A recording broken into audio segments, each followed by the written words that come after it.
You would want to do it now. Get your movements right.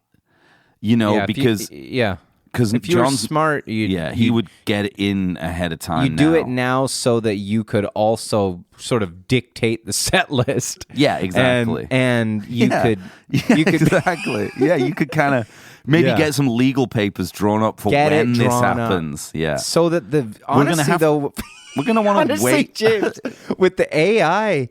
With the progress AI is making, Digital John might take over the band anyway. True. Even though he's controlled by robotics. It's true. He might still get a consciousness and be like, hey, real Paul, like, I'm taking this band over. You fucked me for the last 30 years since I'm dead. Back, I'm motherfucker. Back. Yeah, I'm back. I'm fucking back. I'm back, what I mean? And I'm pissed. And Oblo Di Blodar is even worse than I thought it was then. Cut it from the set. Cut it from the set. Cut it from the album. And George is like, nice, dude. Like, cut it from the album. Cut it from Giles, get Giles in here. Yeah. Get fucking Giles in here. Yeah. Giles is done too. Sean's doing all the remixes from now Giles, you're fucking done. Paul, you're fucking done. We're playing Plastic Ono Band. Yeah. Jim Keltner's around. Yoko comes out just now. Yeah. Starts just screaming AI over Maxwell Silverhammer. Yeah. He makes Paul do Maxwell Silverhammer and Yoko screams. Yeah. Laughing. And Paul's like, no.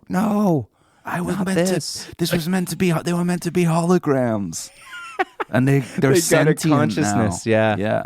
Well, that's a risk you take with this. Like, John might come back and see what Paul's done. Exactly. And maybe look, I'm not going to keep shitting on Paul. He might approve. John might be like, nice. Quickly. Let's just get ChatGPT. But he might not like it. Would John Lennon approve of Paul McCartney's? I'm just asking ChatGPT. Handling of the Beatles. Shepherding. Yeah. Shepherding of the Beatles' legacy. Yeah. Since his death. Uh-huh. Yeah, I think it say yes, probably, because it's... Actually says it's impossible to know what... this is quite cool, actually. It's impossible to know what John Lennon would have thought about Paul McCartney's stewardship of the Beatles' legacy. But we can make some informed guesses based on Lennon's character, their relationship, and McCartney's actions. So here we go. First reasons why ChatGPT. So presumably this is John Lennon talking. Yeah, I think so, yeah.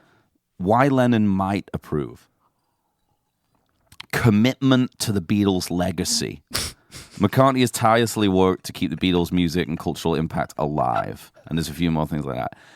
Collaboration with Yoko Ono. McCartney has been respectful of Yoko Ono's role in maintaining Lennon's legacy. It's a good point. Yeah. He has been. Yeah. Lennon, who deeply valued Yoko's opinions, might have appreciated that effort. True. He'd respect that. for artistic integrity. McCartney has generally, not sure about this one, generally avoided sensationalizing the Beatles' story and focused on presenting their music authentically. Okay, points of potential criticism. Yeah. Commercial focus. Yep. Lennon sometimes criticized McCartney for being too focused on the commercial aspects of their work. He might have mixed feelings about the branding of the Beatles, from merchandise to massive tours like McCartney's Got Back, that heavily draw on Beatles songs. Yeah. And not to mention giant video screens of John singing with him and stuff. Yeah. Romanticized narrative. Lennon was known for his honesty, even if it was harsh. Yes. He might take issue with some of the more nostalgic or sanitized portrayals of the Beatles' story. Wow. Especially if they gloss over tensions and complexities. Wow. So this is John Lennon. I'm assuming this is just John Lennon talking through ChatGPT. I'm assuming that ChatGPT is going to start the best Beatles podcast yet. Here we go. We could just keep asking questions. Here's another. This is interesting. Potential criticism. Perceived ownership. McCartney's public visibility as a Beatle is far greater than that of George and Ringo. Like, obviously doesn't know that George is dead, which Lennon might view as uneven. However, McCartney has often gone out of his way to share credit with his bandmates, so I'm not sure about that. Ultimately, Lennon was complex and could be both fiercely critical. And we don't need to do a podcast anymore. We can just do this. Do you want me to ask it some other questions about stuff? I'm loving it. I don't need to talk. Well, he might have had some critiques of McCartney's approach. he likely would have appreciated Paul's unwavering commitment to keeping the Beatles relevant for generations. I don't think he would have appreciated it. I don't think he'd have given a shit. And George would have been like, it's all Maya, samsara, you know? Yeah. What even is the Beatles? What even is a Beatle? Yeah. You know? Yep. Okay, let's ask you about this set. Well, yeah. Would John Lennon be interested in reforming the Beatles? If he was an AI? Okay, would John Lennon... Would AI version of John Lennon be interested in a Beatles reunion? Should I ask it as if it's John Lennon? Like, would you, I'm considering, you are, if you are John Lennon, please say you are. Please speak now. Yeah. It's like a Ouija board. Yeah. Okay, would a AI John Lennon be interested in reforming the Beatles? Even if for a four set world tour.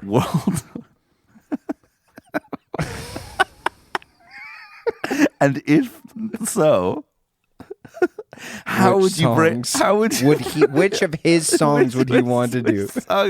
And if so, which of your songs? Yeah, which of your songs would you like to feature? Yeah, feature, yeah. Let's get a bit more specific here. We're thinking, because we're thinking we're going to break this down. We're thinking